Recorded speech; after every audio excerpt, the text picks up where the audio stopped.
Hi everyone, and welcome to the full sewing tutorial of the Anne Suddenly dress. Today I'm going to be teaching you how to make this dress. It's pretty straightforward, but before we get into it, let's cover the equipment and materials that you'll need. So today I'm going to be using both a sewing machine and a serger, but of course if you don't have a serger, you can just use the zigzag stitch on your sewing machine. You're going to want to make sure that you have something to cut your fabric with. I'm using a combination of my rotary cutter and my scissors.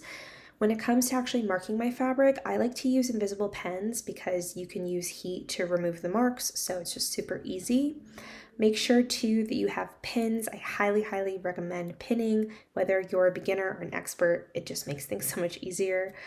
If you are new to sewing, you can also use a tracing tool or tracing paper and a rotary tool to mark your stitch lines. That's super helpful if you're just getting started. As for my fabric, I'm going to be using this super soft interlock knit that has a little bit of stretch to it. You can really use any material you want, just make sure that there's stretch because this pattern does not have any darts. So you're going to want to make sure that it has stretch to it. And of course, matching thread. I'm also going to be using a steamer to prep my fabric. If you haven't already, make sure that you head to the link in my description to print out the pattern itself. This is available also on my website at oliviasews.co. Just make sure that you have that printed and assembled and cut out before we get into it. The first thing that you're going to want to do is make sure that your fabric is prepared. So a lot of times people will tell you to wash your fabric. I like to skip this step because it takes a little bit of time, and instead I'm going to steam iron it. This is going to ensure that if there is any shrinkage in the fabric, that it's going to take place before I actually cut out the pieces. That way when I'm sewing it together based on my patterns, it doesn't shrink after the fact. So this is a super important step. If you're not going to wash, then make sure that you do something like this, either steaming or steam iron, to make sure that the fabric shrinks.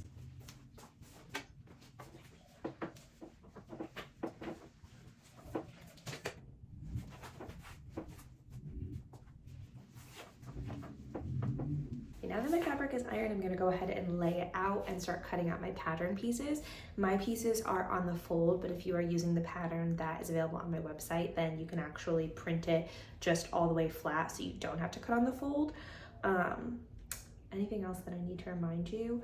I'm also going to try to cut this on the bias just because I've never cut a dress on bias before, and apparently it's supposed to make it lay and move better on your body, and I really want to test out that theory, so I'm going to see if it works.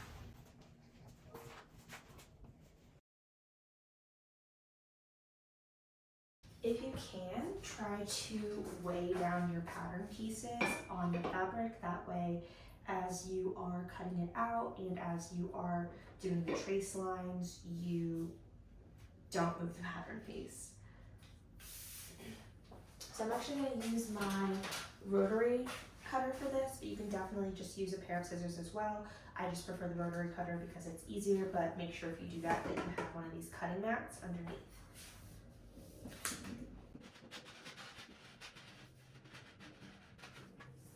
I'm just going to go through and cut out the whole outline.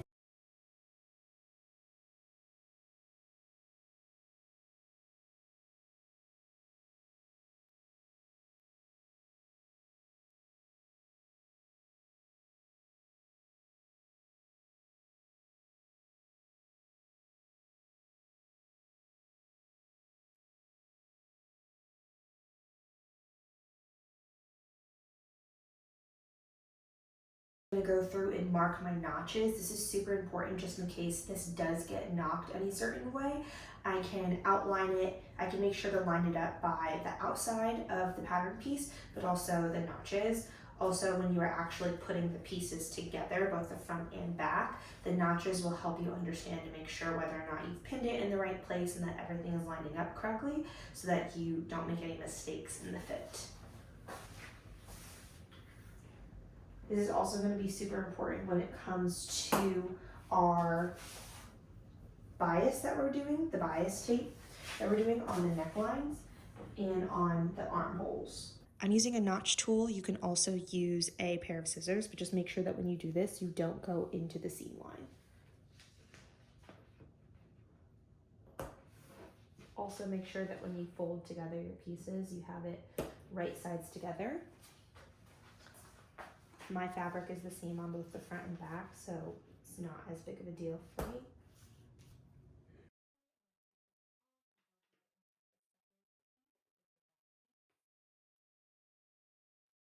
Now that we have all of our pattern pieces cut out, it's time to actually assemble. The steps are going to be that you're going to assemble your front and your back piece by the shoulder seams and the side seams. And then we'll go through and we will attach all of the facing to the armholes and the neckline as well. It should be super simple. I personally like to use a basting stitch when I am doing the two base pieces together for the first time, because it's helpful for me to understand and be able to try it on and see how it fits to make sure that I don't want to make any adjustments. And then from there, I will go through with a serger and just serge over or right next to the basting stitches that I did prior.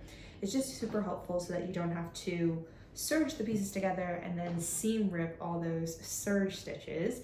You can instead, if you need to, just cut the basting stitch, adjust it how you want, and then go back through with the serger. Make sure that when you do this, you technically put right sides together. This is, like I said, the same fabric on both sides. It looks exactly the same, so that's not something that I necessarily have to worry about with this pattern in particular. But if you do have a fabric where they are not the same on both sides, make sure that you do right sides together for this part. Also be sure that you are pinning. That is something that, even though I've been sewing for a few years, I still pin everything that I do. I just find that no matter how many times I try to go without it, it just never looks as good as when I pin things together. So you just never know how your machine is going to be acting on a certain day. So I just would recommend pinning stuff together.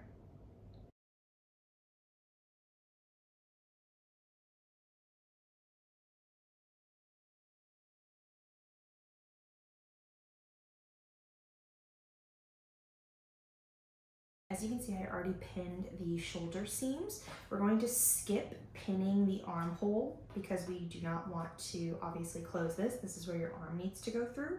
But what you can do is start to match up the points right underneath the armhole, as well as your notches. This is why it's so important. So you can match all of this up and you can go ahead and pin it all the way down the side here. And that's going to be on this side and also this side. I recommend that you pin with the pins going perpendicular to the seam. This will just help make the process smoother when you're actually constructing the garment. Also, some machines allow you to actually just sew right over these pins when they're going this way, so you don't have to worry about kind of taking them out. I always like to take them out because my machine acts a little finicky every time it goes over a pin, and I just don't trust that it's not gonna break my needle.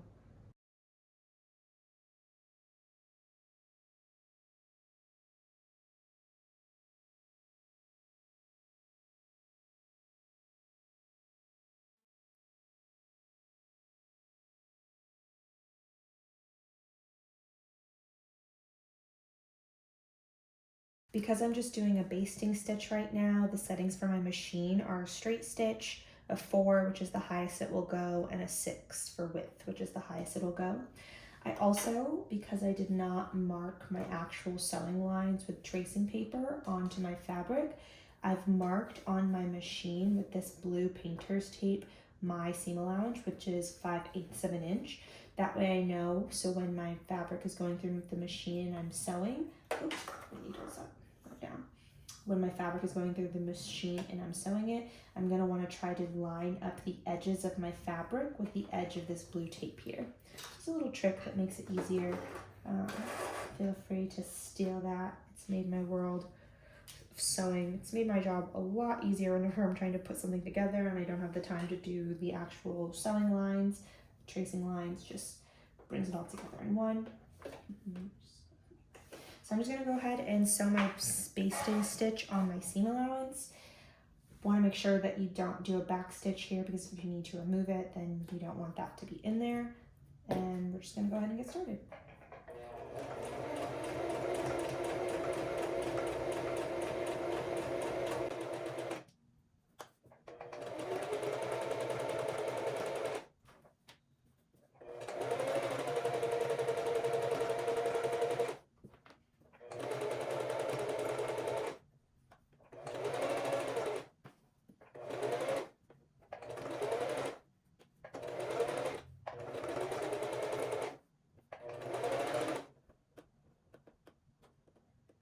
The thing about doing a basting stitch before you go into serging is that if you are comfortable with how this fits and you don't want to change anything, rather than serging all the way out here, you can actually cut closer to the seam line, which will get rid of some of the seam allowance. When it's shorter and closer to the seam like that, it just looks a little bit more professional. So I prefer to do that, but I would recommend obviously doing this step first, just to make sure that you're comfortable with the fit before you start trimming off extra fabric.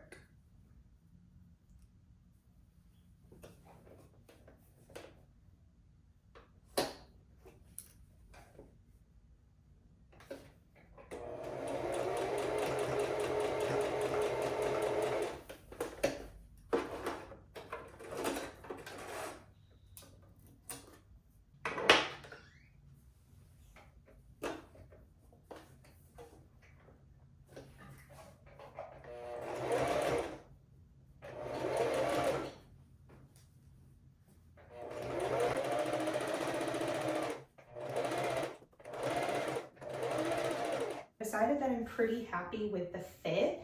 It has like a super deep open back, which I love. The only thing that feels a little uncomfortable right now is like a little extra fabric right here. You can tell right here, like it's almost slipping off. But remember, we're gonna be adding a strap that's actually going to tie in the back.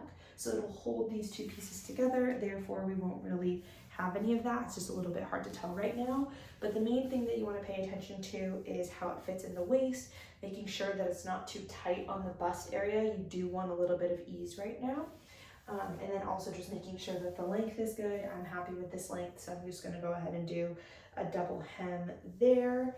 And it will be perfect. So I'm gonna go ahead and add the bias binding to the neck and back hole, and then also the armholes. And once I'm done with that, I will add the hem. Okay, so for this next part, I've taken my bias tape, which I just cut from my fabric, and I went ahead and I pinned it all along the back neckline and the front neckline here. This is pinned on the right sides. So the right side of the facing is facing the right side of the fabric. What I'm gonna do is go to where the shoulders meet right here. I'll unpin these and I'll make sure that my bias tape is stitched together. So I'll do that on this side and this side. Then I'll go ahead and pin the bias tape back to the base pieces.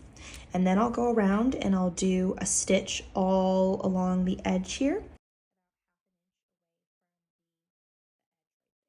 You're gonna wanna do that in one clean swoop, and that's what you're gonna see me doing, so just go ahead and follow my lead.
So now what I'm going to do is sew a straight stitch all the way around as close to this edge as I can get.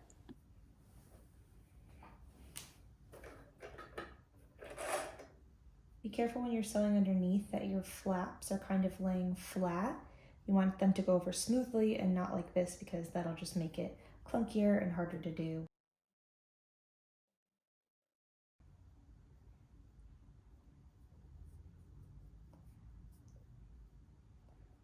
Let's see. Okay, that looks much better. Check on this one. Oh, see, yeah. This is all messed up. And if you need to, you can pin from the back and go in.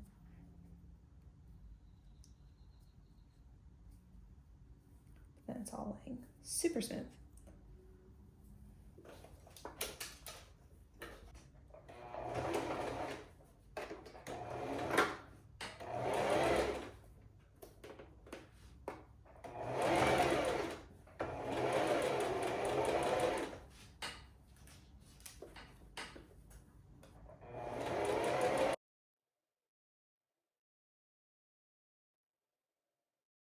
Now that you have that done, you're gonna go ahead and flip this piece over, and you'll do a top stitch as close as you can to this seam line right here.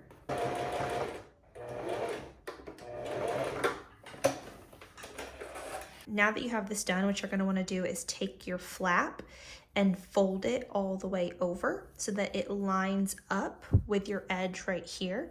And essentially you're gonna go in probably about 1/2 inch or 1/4 inch, depending on how much fabric you have left over on this side. You wanna make sure that you're within the bounds of the edge here. But you're gonna go down and you're gonna stitch all the way around, making sure that you catch, like I said, this fabric on the other side, and that should also include this little inside piece as well.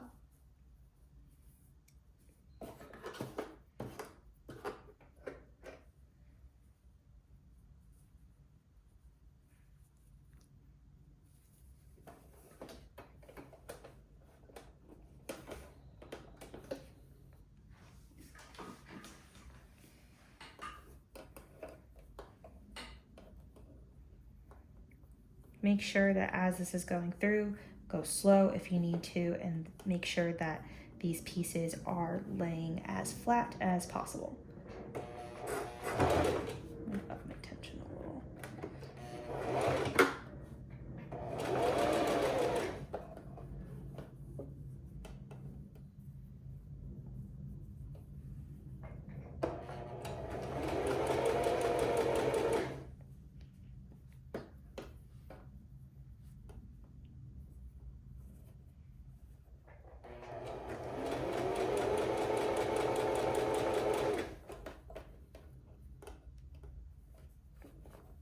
Make sure that you are being consistent with where you are stitching. So for right now, I'm trying to make sure that all of my fabric, when it's going through, it's lining up right there with the edge of the presser foot.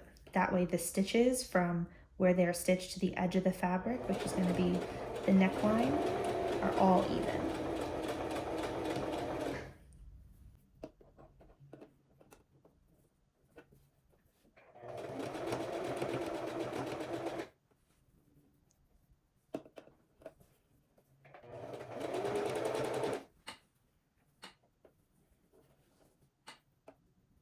Don't feel like you have to rush through this step. You really want to make sure that you get it right, because these stitches will be visible. I always like to make sure too that when I fold these pieces together, sometimes when you fold it, you can see, like if I was to stitch it right there, then the back piece would be hanging out. I really want to make sure that that doesn't happen. So I always like to make sure that this front fold is really what's visible and you're not seeing anything on the inside there.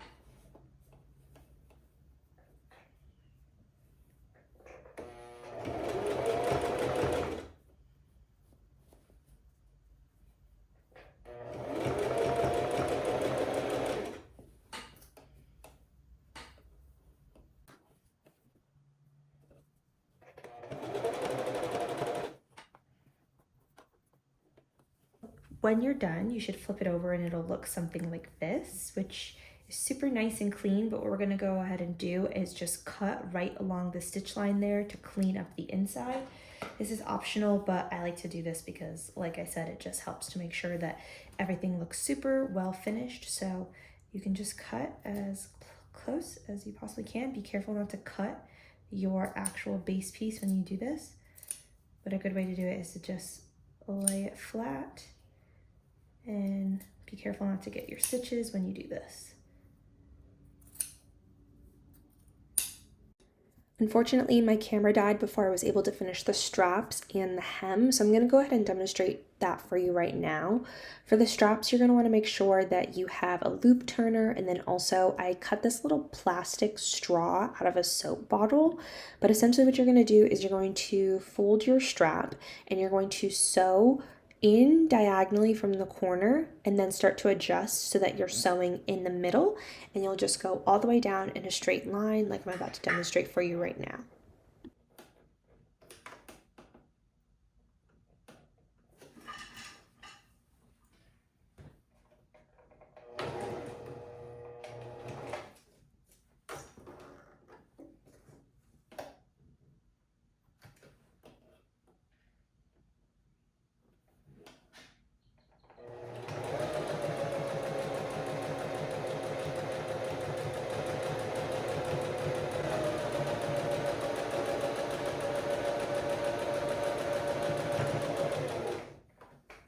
Make sure that when you get to the end here, you also start to end your stitches going out diagonally the same way that you came in. Next, you can then cut a little tiny slice at the end of your strap. And essentially what you're going to do is you'll stick the straw up the channel that you just created. And this is going to help you with the loop turner. But then from there, you stick the loop turner in as well. And that little notch that you just caught, you're going to hook your loop turner onto it. So I know that can be a little bit confusing, but if you just pay attention, I'll show you right here.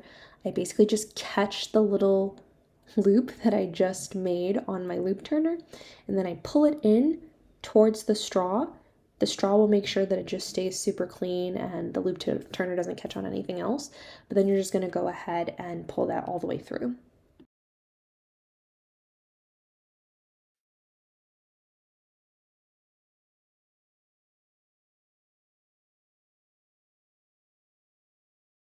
Once you're done, you should have something that looks like this. I like to tie the ends of my straps just because I think it gives it a super clean finish. So I'll tie a super tight knot, and then as close as I can, I'll take my scissors and kind of just cut off the excess there.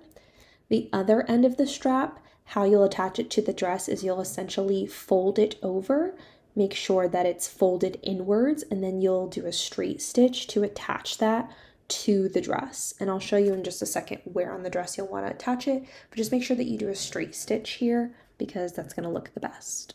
You can kind of try to line it up with the other stitches that you did prior so that it just blends in seamlessly. Make sure that you repeat this twice so that way you have one on both sides. For the hem, I'm doing a double rolled hem, so essentially it's just flipping the fabric over twice and then doing a straight stitch across. If you've never done this before, what you can do is actually measure where you want to flip, just make sure that it's even all around. I flipped the fabric towards me and I marked 1 inch across, and then I flipped it over onto the other side and I marked 1/2 inch. So essentially, once you roll that over twice, that will be your hem, and then you can do your straight stitch from there, and this will guarantee that it's even all the way across. And just for clarification, where I'm marking right now, the initial inch is actually on the right side of the fabric, and where I'm marking this 1/2 inch is actually on the wrong side of the fabric. So that'll be on the inside of your dress.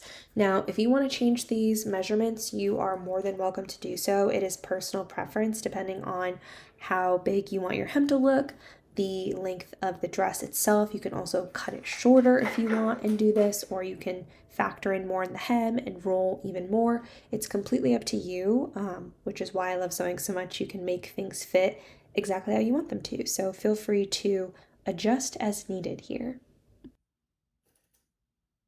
It may take a little more time, but I do like to pin during this step just to make sure that everything stays in place. So I'll do a pin underneath just so that this initial roll stays together, and then I'll pin it from the outside. And once I'm done pinning it from the outside, I'll kind of just stick my fingers back in and pull out those other little pins on the inside. That way my machine isn't going over them. It's a bit tedious, but this is going to be the end of your dress. This is going to be something that everybody sees. So it's super important that this has like a nice, clean, and professional finish.